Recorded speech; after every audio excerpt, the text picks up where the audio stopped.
Okay, the BlackBrown Conference was proposed by the beloved Community Center in Greensboro to bring together different folks from the African American and Latino communities around the state to have a conversation about what we have in common.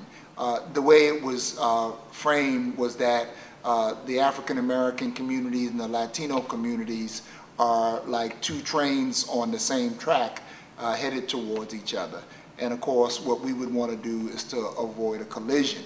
And that collision is based on some of the realities in our state around economic conditions, the kind of ideological voices that we hear in opposition to immigrants that the African American community is not immune to, and just the general state of concern in all of our communities about where our economy is headed and how each of our communities will be able to survive. And that's to be understood, that some of the same things that unite us also divide us. And it is how we look at it. Okay, are there more things that people want to put on this list before we start talking about what to do? Because this again is in the context not just of us as a people in the United States, but education and the educational system. Do we see a connection now between some of the things on the list of what divides us and the list of what unites us that is connected in particular to the issue of schooling?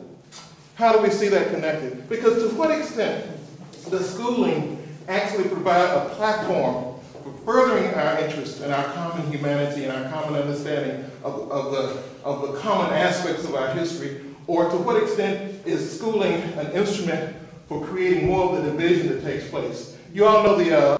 But brothers and sisters, the direction of this economy, when we look at what has happened over the years, if we don't unite, it means genocide for both of our communities.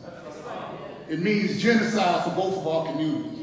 As long as there's a sheriff down in Smithfield or in Alamance County or a county commissioner in Beaufort that feels like they can call Hispanic people rabbits and their breed and their trash and the words coming out of their lips sound like the words that came out of Bull Connor's lip, we've got some walking to do. As long as we've got a schizophrenic justice system that still puts black men and black men in jail for death at 3 to 6 times more than the other white men, and poor people, and the same laws negatively affect Hispanic people. We've got some walking to do. With certain inalienable rights that amongst these are life, liberty, and the pursuit of happiness. Words that are so shining, so soaring, so incandescent, so brilliant, and yet they are penned by Mr. Jefferson. Not only a slave owner, but a father of 4 slave children whom he never freed. Could you tell us how in Smithfield, what are you doing to build unity between African American and Latino workers?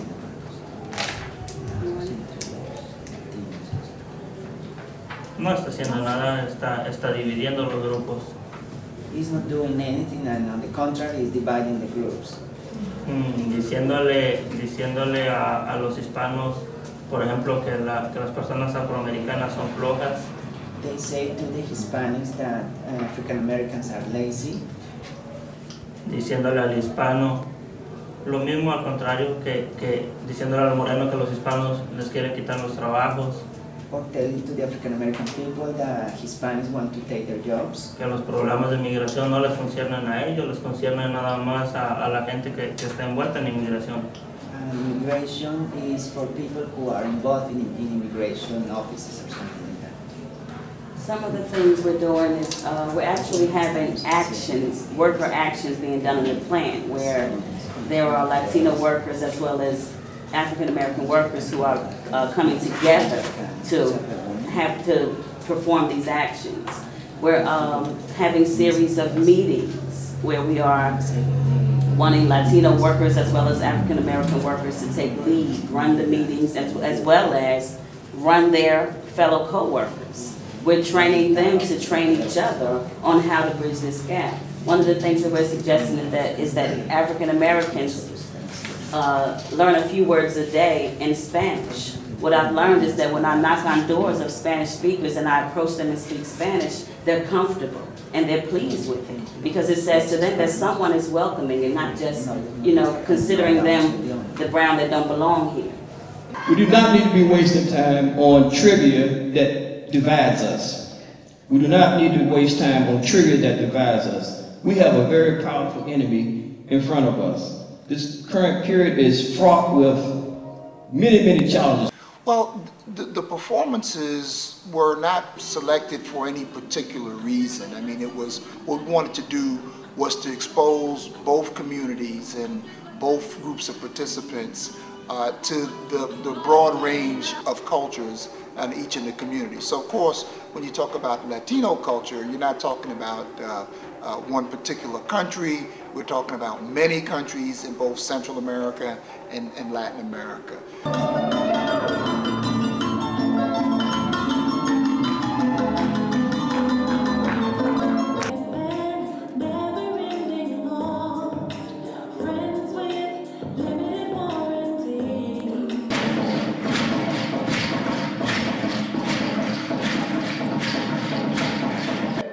What my black skin means. Can they even decipher between my sighs and my screams? How do they reconcile my laughter amid my tears? Porque desprecias su color, si sabes quién en el cielo también los quiere. Well, the conference was an overwhelming success. I mean, it's one of those kinds of gatherings where most people will say that I left there changed or, you know, energized or with a firmer commitment to building unity and fighting for justice. The discussions that we had in our workshops around specific issues that we need to work on together, the cultural expressions, and then the final ceremony where we came together and really committed ourselves to working together in the future were very powerful kinds of things. People are still talking about it, and we feel confident that this is going to take us into this next period, which includes building a movement. I think people resolved to do two things. One is to build a movement for justice, movement for unity amongst the African American and Latino communities in our state. You know, starting of course in the Triad area where the conference was held and spreading to the Triangle and Eastern North Carolina and Western North Carolina.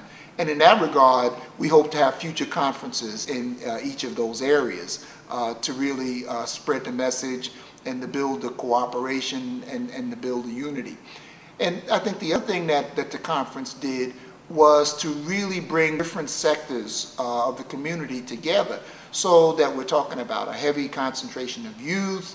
We had folks from the faith community, people from the labor communities who came together, because these are all places where our two communities come together and need to have some understanding and to build some joint action. And they were all represented. So I think it bodes well for the future of building a movement of black and brown unity in North Carolina.